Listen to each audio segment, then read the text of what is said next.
Hi అందరికీ welcome back to the channel.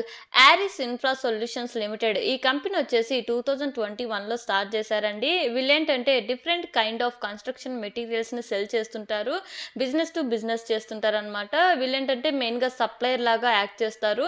For example ఈ construction materials ఉంటాయి కదా, like steel items, cement, ready mix concrete, construction chemicals, ఈ kind of మెటీరియల్స్ని వీళ్ళు డిఫరెంట్ మ్యానుఫ్యాక్చర్స్ ఆర్ వెండర్స్ ద్వారా కొని ఆ తర్వాత కన్స్ట్రక్షన్ కంపెనీస్ కి సెల్ చేస్తుంటారు. అండ్ ఇప్పటిదాకా వీళ్ళు 10.35 మిలియన్ మెట్రిక్ టన్స్ కి సంబంధించిన కన్స్ట్రక్షన్ మెటీరియల్స్ అయితే సెల్ చేశామని చెప్తున్నారు. అండ్ 1458 వెండర్స్ తో వర్క్ చేసినట్టు చెప్తున్నారు. ఇక్కడ వెండర్స్ అంటే suppliers and manufactures. And main గా కస్టమర్స్ వచ్చేసి వీళ్ళకి 2133 పైగా మేము ఈ కస్టమర్స్ కి మా ప్రోడక్ట్ ని సెల్ చేస్తామని చెప్తున్నారు. అండ్ అంతేకాదు ముంబై, బెంగళూరు, చెన్నై ఈ మేజర్ 3 సిటీస్ లో మేము ఎక్కువగా మా ప్రోడక్ట్ అయితే సెల్ చేస్తామని చెప్తున్నారు. అండ్ అంతేకాదు వీళ్ళకి మెయిన్ టాప్ కన్స్ట్రక్షన్ కంపెనీస్ కి సంబంధించిన క్లయింట్స్ కూడా ఉన్నట్టు చెప్తున్నారు. అందులో ఆఫ్కాన్ ఇన్ఫ్రాస్ట్రక్చర్ లిమిటెడ్, ఈఎంఎస్ లిమిటెడ్, జే కుమార్ ఇన్ఫ్రా ప్రాజెక్ట్స్ లిమిటెడ్ కూడా ఉన్నట్టు చెప్తున్నారు. అండ్ ఈ కంపెనీ ఒక సబ్సిడరీ కంపెనీ ఏదైతే ఉందో ఆరిస్ యూనిటర్న్ రీసొల్యూషన్స్ ప్రైవేట్ లిమిటెడ్, ఈ కంపెనీ ఏం చేస్తుందంటే రియల్ ఎస్టేట్ డెవలపర్స్ కి కావాల్సిన అడ్వైజరీ అండ్ కన్సల్టెన్సీ సర్వీసెస్ ని ప్రొవైడ్ చేస్తుంది. సో ఓవరాల్ గా బిజినెస్ కాన్సెప్ట్ అయితే ఇదేనండి ఈ కంపెనీకి సంబంధించి. సో ఈ బిజినెస్ నుంచి వీళ్ళైతే రెవెన్యూ జనరేట్ చేస్తారు. ఇన్ నార్మల్ గా చెప్పాలంటే ఎగ్జాంపుల్ గా ఫ్లిప్కార్ట్ అండ్ అమెజాన్ ఇవి కూడా అదర్ బిజినెసెస్ నుంచి రెవెన్యూ జనరేట్ చేస్తుంటది కదా, ఇది కూడా సిమిలర్ కైండ్ ఆఫ్ బిజినెస్. ఈ కంపెనీ యొక్క కస్టమర్స్ కానీ వెండర్స్ కానీ రిపీటెడ్ కస్టమర్స్ కూడా ఫినాన్షియల్ ఇయర్ టు ఇయర్ మనం చూసుకున్నట్లయితే ఇంక్రీజ్ అయితే వచ్చారు.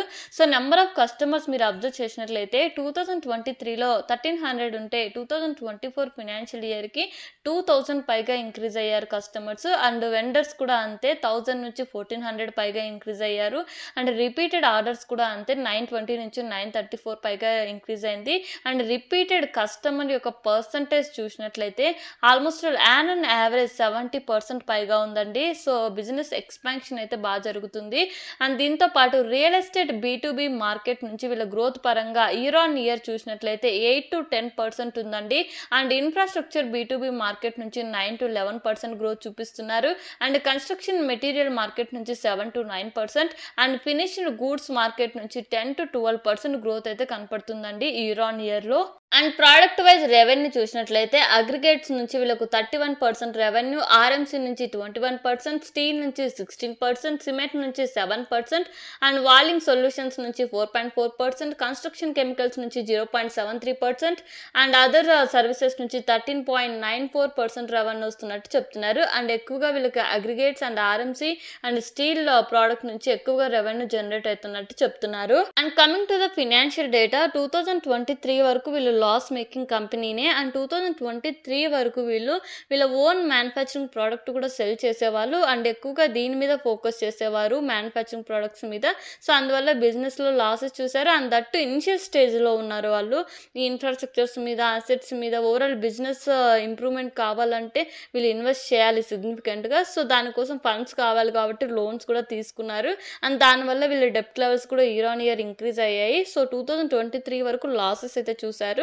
అండ్ 2024లో వీళ్ళ ప్రాఫిట్స్ అనేటివి పాజిటివ్గా టర్న్అవుట్ అయ్యాయి. ఎందుకంటే 2023 వరకు వీళ్ళ ఓన్ మ్యానుఫ్యాక్చరింగ్ ప్రోడక్ట్స్ మీద ఎక్కువగా ఫోకస్ ఉండేది. అండ్ వేరే different kind of manufactures product కూడా సెల్ చేసేవాళ్ళు. బట్ ఎక్కువగా వీళ్ళు ఓన్ మ్యానుఫ్యాక్చరింగ్ ప్రోడక్ట్స్ మీద డిపెండెన్సీ ఉంది. బట్ 2024కి వీళ్ళ మ్యానుఫ్యాక్చరింగ్ ప్రోడక్ట్స్ అనేటివి కంప్లీట్గా స్టాప్ చేసేసారు. Only third party manufactures product sell చేయడం స్టార్ట్ చేశారు. అండ్ అక్కడ నుంచి వీళ్ళకు 95% రెవెన్యూ వస్తున్నట్టు చెప్తున్నారు. అండ్ వీటితో పాటు రిటర్న్ ఆన్ ఈక్విటీ పరంగా పీ రేషియో పరంగా కూడా నెగిటివ్లోనే ఉన్నారు. అండ్ ఐపీఓ కూడా హైయర్ వాల్యుయేషన్లోనే కోట్ చేశారండి.